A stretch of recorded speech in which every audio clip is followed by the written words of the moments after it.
Welcome to ఎస్4 media. AP రాజకీయాల్లో ఓ వినూత మార్పు గాలి వీచుతుంది. డిప్యూటీ సీఎం పవన్ కళ్యాణ్ ఆ మార్పుకు నాంది పలుకుతున్నారని చెప్తున్నారు.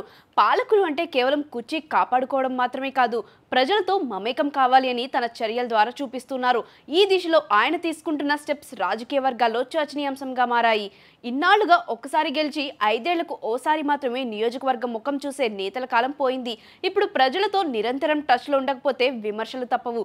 దాన్ని గుర్తించిన చాలా పార్టీలు తమ ఎమ్మెల్యేలు, ఎంపీలు నిత్యం ప్రజల మధ్య ఉండాలని ఆదేశిస్తున్నాయి. ఈ ట్రెండ్ను బాగా అనుసరిస్తున్న వారిలో పవన్ కళ్యాణ్ ముందున్నారు.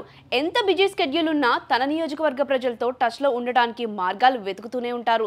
సినిమాలు, అధికార సమావేశాలు, పార్టీ మీటింగ్స్ అన్నీ సమాంతరంగా నడుపుకుంటూ పిఠాపురం ప్రజలకు సమయానుసారం ప్రత్యేక కానుకలు పంపడం ఆయన స్టైల్గా మారింది.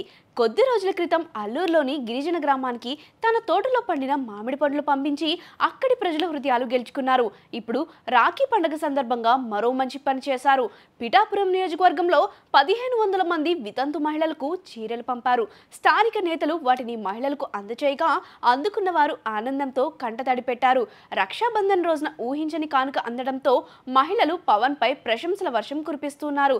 ఇలా ప్రతి సందర్భాన్ని సద్వినియోగం చేసుకుని కానుకల రూపంలో స్నేహం, శ్రద్ధ, సపోర్ట్ను ప్రజలకు చూపడం పవన్ కొత్త పందా మారింది.